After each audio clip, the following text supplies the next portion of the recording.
هنعمل النهاردة بقى دونتس بالشوكولاتة.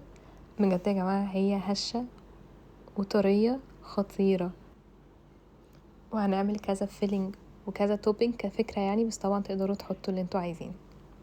وهكتب لكم المقادير كلها اخر الفيديو. عندنا اول حاجة بيضة وكوباية لبن ونطرة فانيليا ومعلقتين سكر، والسكر حسب الرغبة طبعا، ومعلقة خميرة. كده هنقلب كل ده كويس ونحط 3 كوبايات دقيق، والدقيق ممكن يكتر على حسب قوام العجينة اللي احنا عايزينه.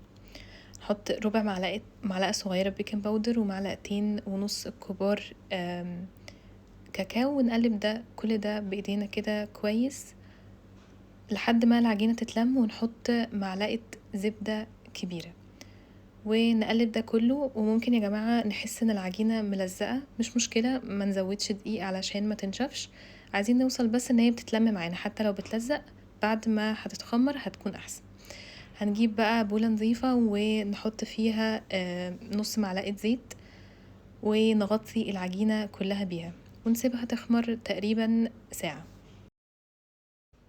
وبعد ساعة بقى ننزلها من البولة واحدة واحدة على سطح رشين عليه دقيق علشان ما تلزقش، ونتأكد ان احنا ما نعجنهاش تاني بعد ما تتخمر علشان الهواء اللي فيها ما يطلعش قوي.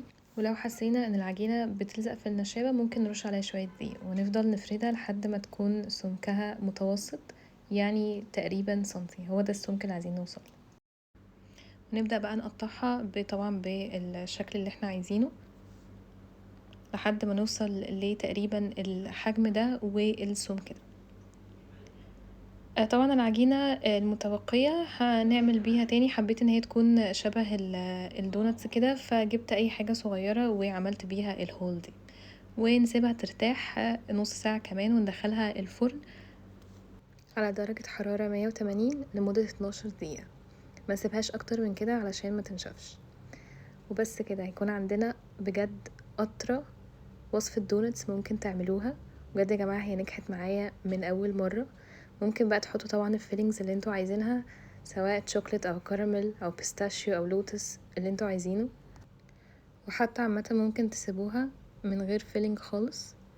يعني حبيت ان انا ارش عليها سكر باودر، او تحطوا جست عليها صوت شوكليت، او تاكلوها حتى سادة خالص. وبس كده، بون ابيتي.